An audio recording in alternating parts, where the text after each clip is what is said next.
Palavra da Verdade, com Hernandes Dias Lopes. Irmãos amados, nós vamos abrir a Palavra de Deus no segundo livro das Crônicas, capítulo 21. Segundo livro das Crônicas, capítulo 21.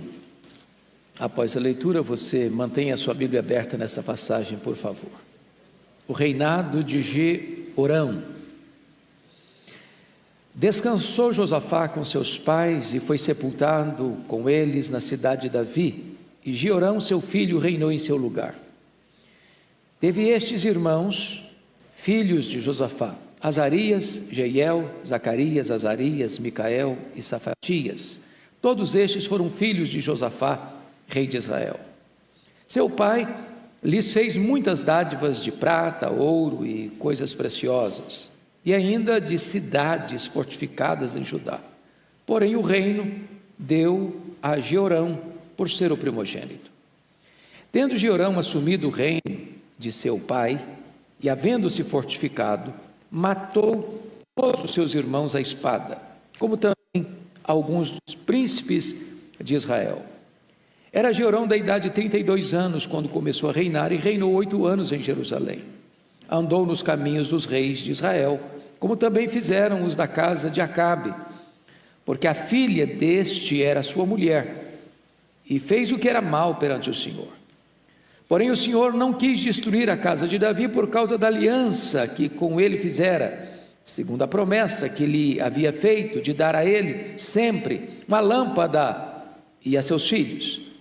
Nos dias de Jeroão se revoltaram os edomitas contra o poder de Judá e constituíram o seu rei, o seu próprio rei.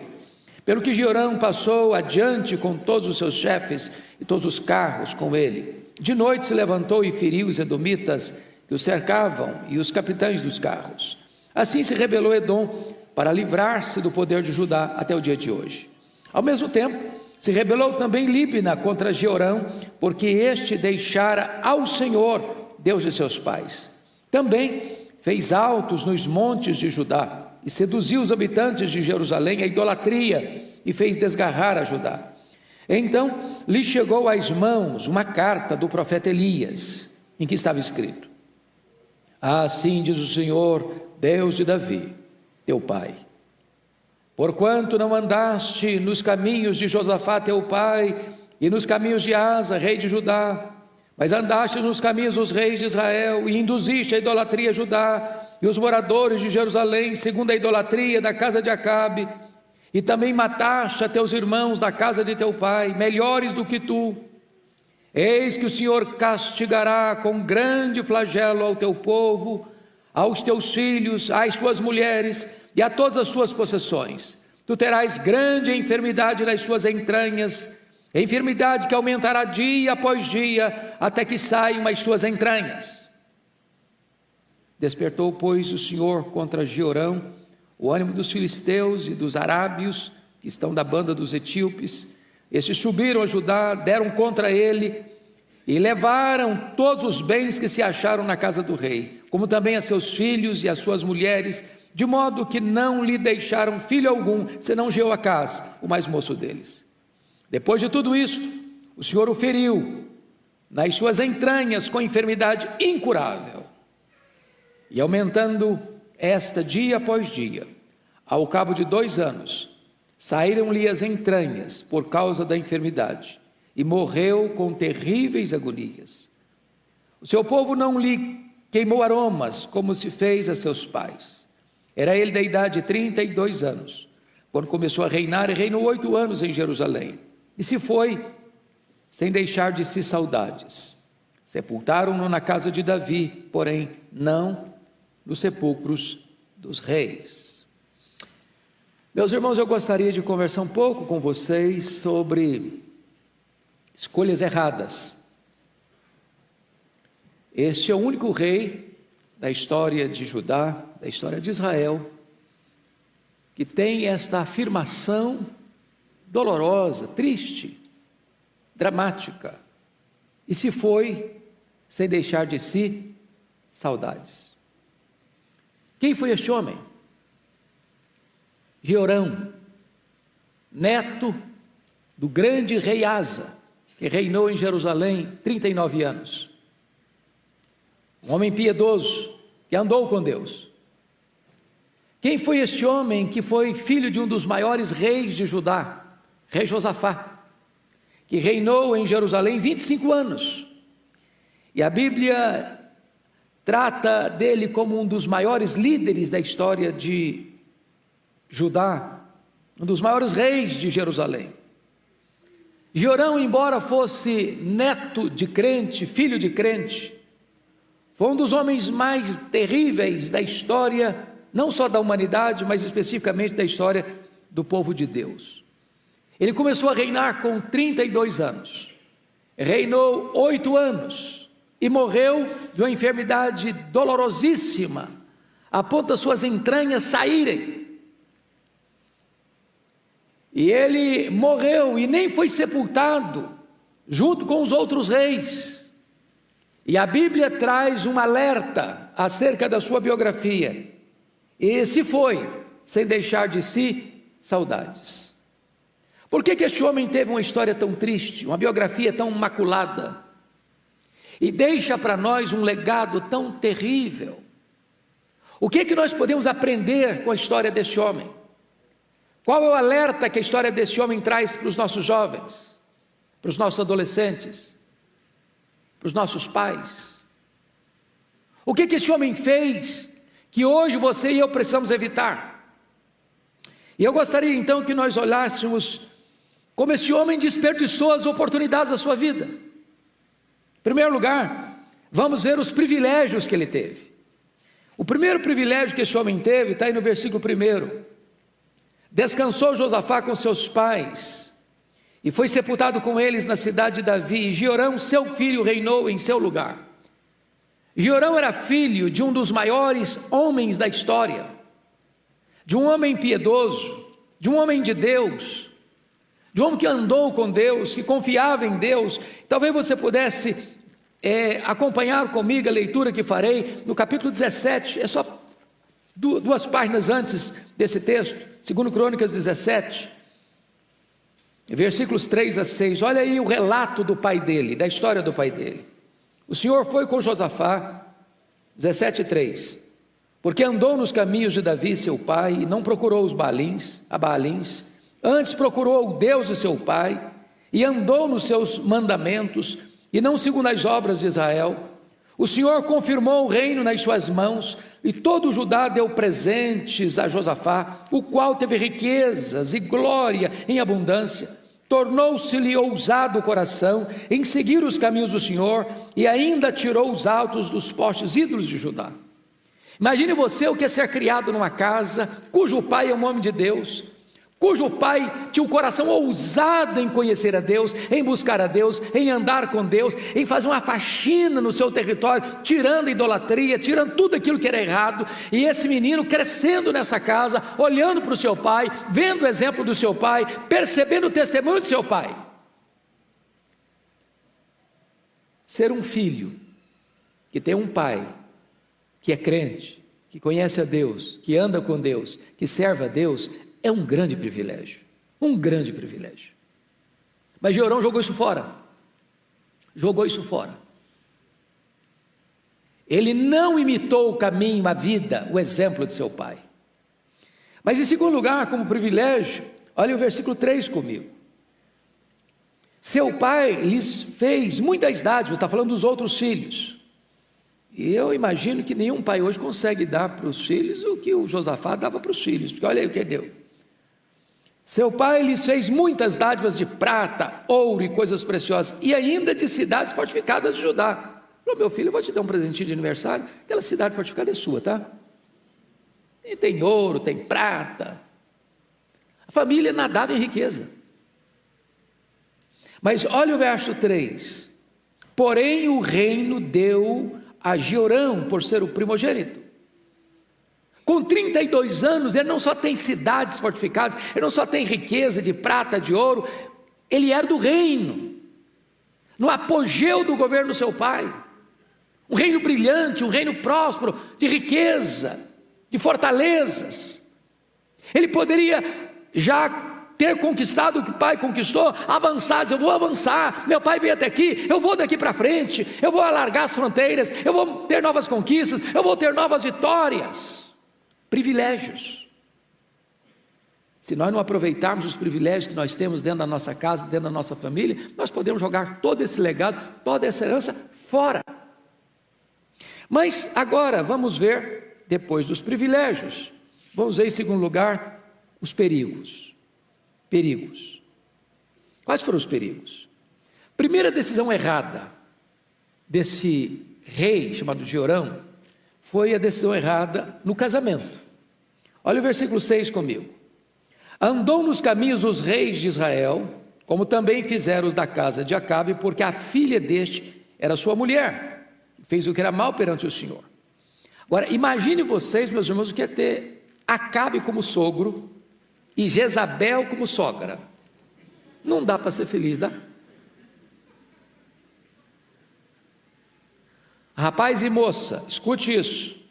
Antes de começar a namorar, procure saber quem é a família do rapaz e da moça, viu? Entrar numa família de Jezabel é arranjar encrenca. Ter Acabe como sogro é encrenca. E note vocês que ele se casa com a mulher errada, e ele tem o sogro e a sogra errados, e diz a Bíblia que a sogra dele, a Jezabel, era assassina de profetas. A sogra dele impôs o culto a Baal lá nas 10 tribos do norte, à força da baioneta, da espada. E ele tinha 32 anos, ele não era adolescente mais, ele era um rapaz, já com a cabeça formada, já com estrutura emocional, pelo menos se esperava, para saber fazer as suas escolhas. E eu vou dizer para vocês, meninos, vocês jovens, se vocês errarem no casamento, vocês encrencaram a vida toda. E uma palavra para os pais, para as mães, vocês precisam estar mais atentos sobre o namoro dos filhos. Se preciso for, interfira. É melhor ver seu filho e sua filha chorando um pouco agora, do que sofrendo a vida inteira. Se errar no casamento, a família toda está encrencada. A Bíblia diz, andarão dois juntos se não houver entre eles acordo. A Bíblia diz que você não deve se associar com os ídolos, com as trevas. Então é hora de você, rapaz, você moça, você pai, você mãe, estar atento com as antenas ligadas sobre a questão do namoro dos filhos. Segunda decisão errada desse moço, desse rei, foi a decisão errada com respeito à família. Olha comigo, por favor, o versículo 4. Tendo Jeorão assumido o reino de seu pai e havendo-se fortificado, matou todos os seus irmãos à espada, como também alguns dos príncipes de Israel. Você já pensou um negócio desse? Com quem que ele aprendeu isso? Negócio de matar. Não foi com o pai dele, não foi com o avô dele, foi com a família da mulher dele. E você percebe que esse moço não tem amor familiar, ele teve exemplo dentro de casa, mas ele foi aprender errado com a família da mulher dele, que era uma família toda assassina, que mandava matar. E certamente ele faz isso por ciúmes ou insegurança, dizendo, não, olha, cuidado, você tem irmãos aí que podem tomar seu reino, que podem dar uma rasteira em você, que podem jogar contra você nos bastidores, e você vai ser ameaçado. Então, se você quer ter segurança no seu governo, mata todo mundo, mate os concorrentes, mate qualquer pessoa que possa fazer sombra em você, ou ameaçar o seu reino. Olha o verso 13 comigo, olha o verso 13. Mas andastes nos caminhos dos reis de Israel, e induziste a idolatria a Judá e os moradores de Jerusalém, segundo a idolatria da casa de Acabe, e também mataste a teus irmãos da casa de teu pai, melhores do que tu. Ou seja, este rei está matando seus irmãos, e aos outros príncipes. Não é porque eles eram maus, não é porque era gente ruim, não é porque era gente que estava tramando contra ele, não, era gente boa.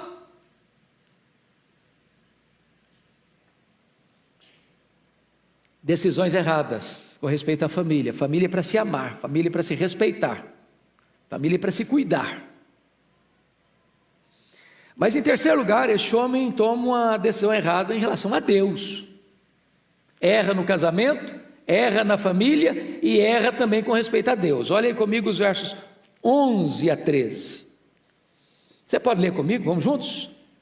Também fez altos nos montes de Judá e seduziu os habitantes de Jerusalém à idolatria e fez desgarrar a Judá. Então lhe chegou às mãos uma carta do profeta Elias, em que estava escrito: assim diz o Senhor, Deus de Davi, teu pai, porquanto não andaste nos caminhos de Josafá teu pai, e nos caminhos de Asa, rei de Judá, mas andaste nos caminhos dos reis de Israel, e induziste a idolatria e os moradores de Jerusalém, segundo a idolatria da casa de Acabe, e também mataste a teus irmãos da casa de teu pai, melhores do que tu, e vai seguindo a história aí, até o versículo de número 17, mostrando que agora Deus iria puni-lo, punir a ele com enfermidade, punir ao seu povo com grandes sofrimentos, punir a sua própria família, seriam levados escravos, cativos. Por quê? Por uma única razão: ele abandonou Deus de seu pai, de seu avô. Ele importou para Judá, para Jerusalém, o culto pagão das tribos do norte, imposta pela sua sogra, culto a Baal. E diz o texto aqui, preste bem atenção, versículo 11: seduziu os habitantes de Jerusalém. Irmãos, nós temos que parar muito para pensar sobre liderança. Liderança. Um líder nunca é neutro. Um líder ou é uma bênção ou é uma maldição. Ou ele vai levar o povo a uma situação melhor, ou ele vai trazer uma derrocada para o povo. Antes de escolhermos uma liderança, seja ela política, seja ela espiritual, nós precisamos parar e perguntar: que tipo de líder? Para onde vai nos levar? Quais são suas crenças? Quais são seus valores? Quais são seus princípios? No que ele crê, no que ele acredita, qual a sua bandeira, o que ele defende, qual a sua plataforma. E diz o texto que esse rei, por ter se casado com a filha de Acabe, a filha de Jezabel, importa para Judá as mesmas práticas do reino do norte, e seduz, e induz o povo à idolatria, à rebelião contra Deus.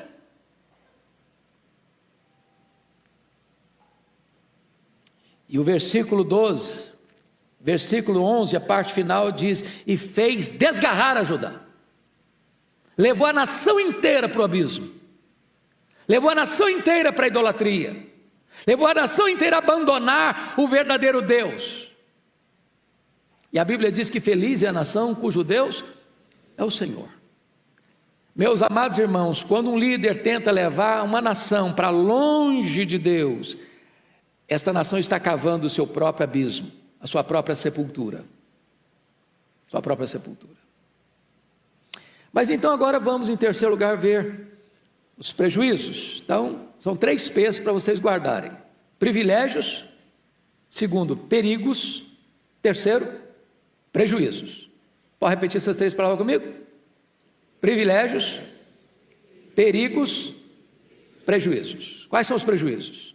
Primeiro prejuízo: Deus castiga o povo, a família e o rei.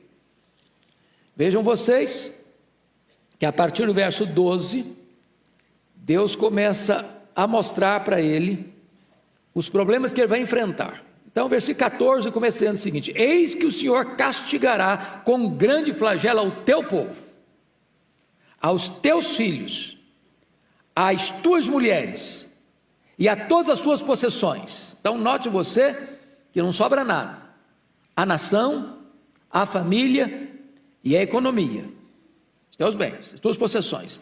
Mas ele também ficou por último para mostrar que a pena tinha que ser mais pesada. Tu terás grande enfermidade nas tuas entranhas, enfermidade que aumentará dia após dia, até que saiam as tuas entranhas. Vê que essa enfermidade tem a ver com o demônio, não. Não é o demônio que está botando essa enfermidade nele, não. É o próprio Deus. É juízo. É juízo. De Deus não se brinca, de Deus não se zomba, Deus não se deixa escarnecer. E aqui você está percebendo que esta carta vem de quem? Do profeta Elias. Quem é o profeta Elias? O mesmo homem que advertiu Acabe, o mesmo homem que advertiu Jezabel, o mesmo homem que trouxe o juízo de Deus àquele reinado ímpio, perverso das 10 tribos do norte. É este homem de Deus que está dizendo o seguinte: olha, não brinque com Deus não, não zombe de Deus não escarneça de Deus não, porque o juízo de Deus virá, e virá sobre você, e virá sobre a sua família, e virá sobre a economia, e virá sobre o povo que está debaixo do teu governo. Irmãos, está na hora de nós termos temor de Deus, temor de Deus. Porque quem governa as nações não são os homens, é Deus. Quem governa a igreja não somos nós homens, é o próprio Senhor Jesus Cristo, que é o cabeça da igreja. Tenhamos temor, tenhamos reverência, tenhamos cuidado. Segundo lugar, irmãos, ele não só tem castigo, mas ele perde o reino, Olha comigo aí, versos 16 e 17. Despertou, pois, o Senhor contra Jeorão o ânimo dos filisteus e dos arábios, que estão da banda dos etíopes. Estes subiram a Judá, deram contra ele e levaram todos os bens que se acharam na casa do rei, como também os seus filhos, as suas mulheres, de modo que não lhe deixaram filho algum, senão Joacás, o mais moço deles. Preste atenção nisso. Quem está trazendo essas nações contra Judá é o próprio Deus. Como o próprio Deus mais tarde vai trazer a Babilônia contra Jerusalém. Irmãos, o povo de Deus é forte se está na presença de Deus. O povo de Deus é fraco se rebela contra Deus. A igreja é forte quando ela é santa, pura, quando ela, como esta igreja, tem buscado servir a Deus, fazer a obra de Deus. Enquanto a igreja busca Deus, leva Deus a sério, santifica a sua vida, faz a obra de Deus, ela é forte. Mas se ela abandona Deus, se ela abandona os princípios de Deus, se ela deixa de servir ao Senhor, então ela não tem força, Deus a torna fraca. Foi o que Deus disse para Josué, quando houve pecado lá na cidade, quando estava lutando contra Ai. Deus disse o seguinte: olha, enquanto tiver coisa contaminada aí, eu não serei convosco, e enquanto não tirar o pecado do arraial, não podereis resistir aos vossos inimigos. A igreja é forte quando ela anda com Deus. Você é forte quando você leva Deus a sério. Mas ele não perdeu só o reino, ele perde a família também, porque o verso 17 diz que levaram os filhos, as mulheres, perdeu tudo. Mas tem mais, ele perde a saúde. Olha o versículo 14: eis que o Senhor castigará, não é o diabo, não é o mundo, o Senhor castigará com grande flagelo ao teu povo e aos teus filhos e às tuas mulheres e a todas as possessões. E versículo 15: tu terás grande enfermidade nas tuas entranhas. É Deus quem está dizendo isso. Então Deus é o Deus que fere e o Deus que sara. Tem muita gente que acha que a enfermidade só vem do diabo,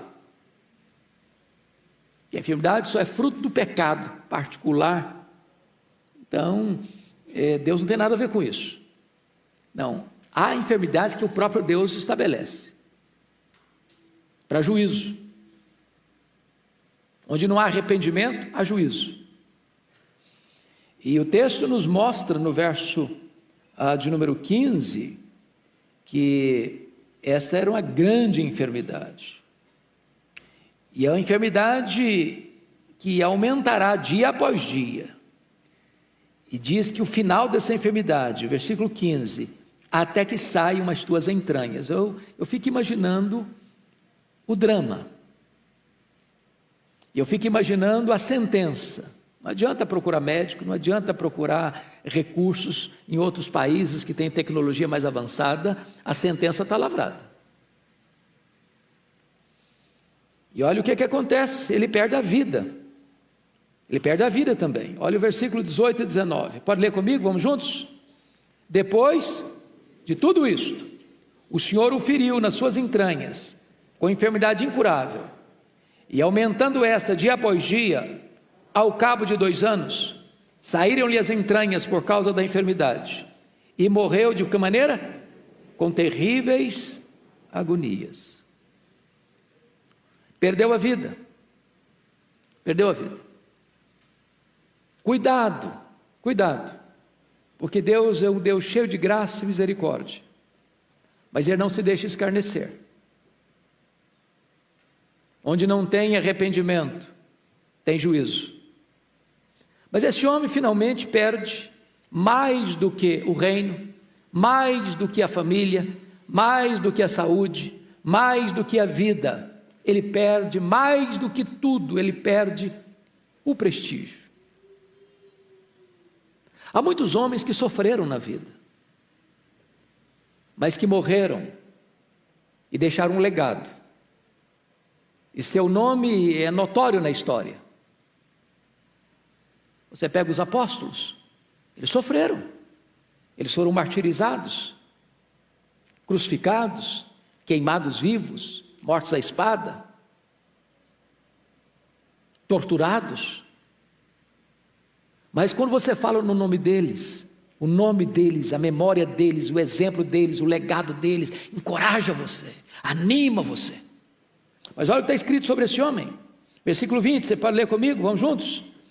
Era ele, da idade de 32 anos, quando começou a reinar, e reinou 8 anos em Jerusalém, e se foi sem deixar de si saudades. Meu Deus, não tem uma gota de lágrima no funeral desse homem. Alguém diria, já foi tarde. E o povo não chorou. E o povo nem disse, esse cara não merece nem sequer ser sepultado no sepulcro dos reis.